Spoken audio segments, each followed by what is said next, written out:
ज्ञानेश्वर माऊली सांगतात, जर भगवान श्रीकृष्णाची भक्ती करायचं असेल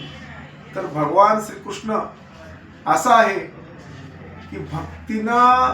भक्तिभावानं भगवान श्रीकृष्णाला कोणत्याही झाडाचं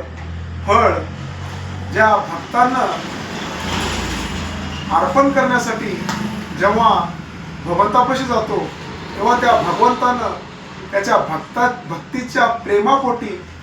ते भगवान श्रीकृष्णानं ते फळ खाण्यासाठी दोन्ही हात पुढे पसरतो व ते फळ असणारा खाऊन टाकतो. एखाद्या वेळेस जर फळ न मिळेल तर जो भक्त आपल्या भक्तिभावाने व प्रेमाने फूल नेऊन जेव्हा भगवान श्रीकृष्णाला अर्पण करतो तेव्हा त्या भगवान श्रीकृष्णानं त्या फुलाचं सुवास घ्यायचं, पण त्याच्या भक्तीच्या प्रेमापोटी भगवान श्रीकृष्णानं ते फूल असणारे खाऊन टाकतो.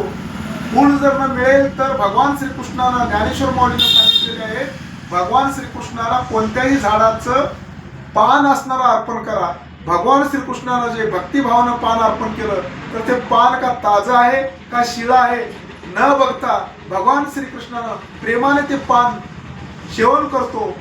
एखाद्या भुकेल्या माणसाला भूक लागल्यानंतर अमृत मिळाल्यानंतर जसं आनंद वाटतो तसं भगवान श्रीकृष्णाला असणारं जे भक्तिभावानं असणारं जे पान कोणत्याही झाडाचं अर्पण केल्यानंतर आनंद वाटतो. पान जर न मिळेल तर भगवान श्रीकृष्णाला सांगतात व ज्ञानेश्वर माऊलीने सांगतात की विनामूल्य पाणी म्हणजे मोफत मध्ये पाणी कुठेही मिळते. पाणी मिळण्यासाठी तर संकष्ट नाही, तरी भगवान श्रीकृष्णाला अर्पण करण्यासाठी एक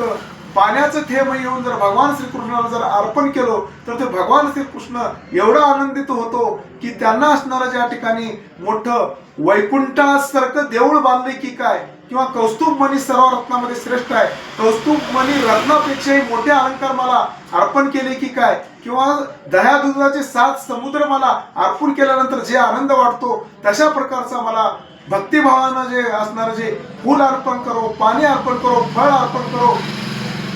झाडचं पान अर्पण करो असं असणारं ज्या ठिकाणी ज्ञानेश्वर माऊली असणारं अशा पद्धतीनं भक्ती करा म्हणून सर्व भक्त लोकांना सांगतात.